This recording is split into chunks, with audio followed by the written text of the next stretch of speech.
Yeah, just a quick review of the iBrace compression adjustable knee brace.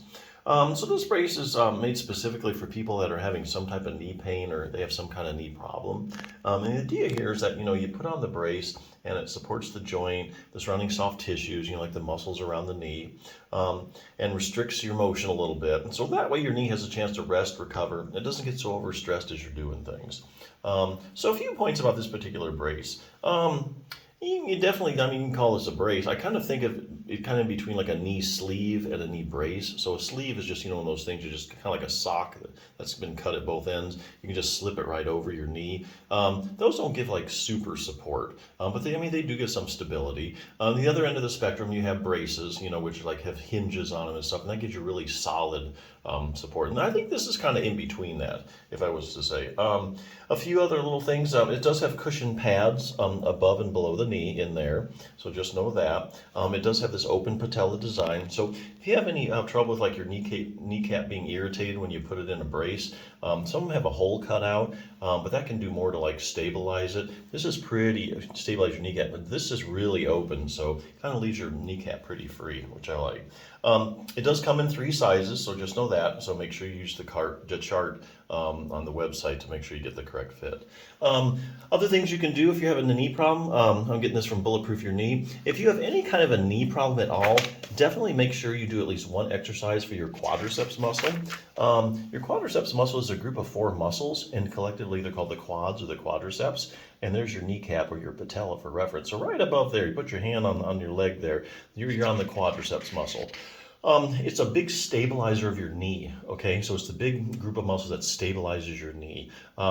What researchers are finding now when they go out to people with various knee problems and they test all the muscles around the knee, usually you have problems just with the quadriceps muscle, not like the hamstrings, for instance. So for example, knee swelling in the quadriceps. Another study demonstrated that even if you have as little as 20 milliliters of fluid in your knee, and that's just over a tablespoon, it's enough to decrease the strength of your quadriceps muscle.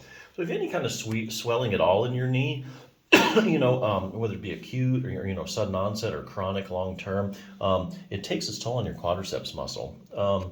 Knee injuries in the quadriceps, research look at people that have had, like fracture their tibia, their lower leg bone, or they've had your surgery before where they've opened up your knee joint. They find you have a tendency to have quadriceps weakness. Ligament problems in the quadriceps, anterior cruciate ligament. That's also known as your ACL, your anterior cruciate ligament. Everybody's heard of like football players tearing their ACL. So look at this. One study looked at people who have completely ruptured their ACL. Researchers found the strength of their quadricep muscle in the injured leg was decreased by 25 to 30%. So here again, remember this quadricep muscle is a big stabilizer. You've just whacked off over a quarter of its stability strength. It's going to be hard to come back and be pain-free, have a good functioning knee unless you get that strength back. Posterior cruciate ligament, same thing, medial collateral ligaments. Knee pain in the quadriceps here, again, if you have any kind of pain in your knee for a good long while, or even just here experimentally, they irritate the knee joint, then they test the quads, and they find, hey, it's 14% decrease in quad strength. So pain in general has a tendency to take its toll on quadricep strength. Knee arthritis and quadriceps. So this is interesting. So if you look up, if you Google like knee pain, knee arthritis and the quadriceps muscle, it's very, very consistent that when researchers test the quadriceps muscle, they find weakness goes kind of hand in hand with knee arthritis. And they also have randomized controlled trials showing that if you take a group of people with knee arthritis and you strengthen just their quadriceps muscle, their knee pain starts to go away. And some of these studies are even showing that the people that have the strongest quads have the least progression of their knee arthritis. So here again, lots of reasons you have knee arthritis to get those quadriceps stronger. Patellofemoral pain syndrome in the quads. It just goes on and on. Any kind of knee problem, do at least one exercise for your quadriceps. Anyway, other things you can do. Let's see here. Fine-tune control over your knee. Here they're talking about the hip muscles. Sometimes you have really bad knee pain, and there's absolutely nothing wrong with your knee, but the problem is up at the hip. Classic case is iliotibial band syndrome. So here again, you take a group of people with iliotibial band syndrome, you muscle test their hip muscles, you find they have unusually weak hip abductors. And likewise, just with knee arthritis, randomized controlled trials showing take a bunch of people with iliotibial band syndrome, you strengthen their hip abductors, iliotibial band syndrome starts to go away. So here again, lots of reasons to check that out. So anyway, optimal knee flexibility. We all know your knee needs to be able to bend and straighten sufficiently.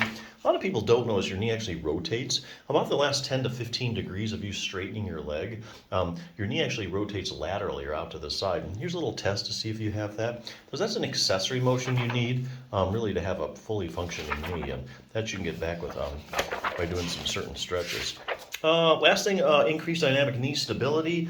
Here they're talking about proprioception. Proprioception is your position sense. So if I suddenly turn the lights out, you'd probably be able to tell me whether your knee is bent or straight. That's because you have these receptors in your joint and the surrounding muscles constantly give your brain feedback as to where your knee is in space. So even in the dark, you can know where your knee is. So what happens is researchers go around testing proprioception, people with various knee problems. They find that it's really decreased. So it's not like these people don't know where their knee is, because that'd be like a neurological kind of issue. It's just proprioception isn't what it should be. So there's actually exercises you can do to get that back. So if you want a fully functioning knee, it's something you need to look at.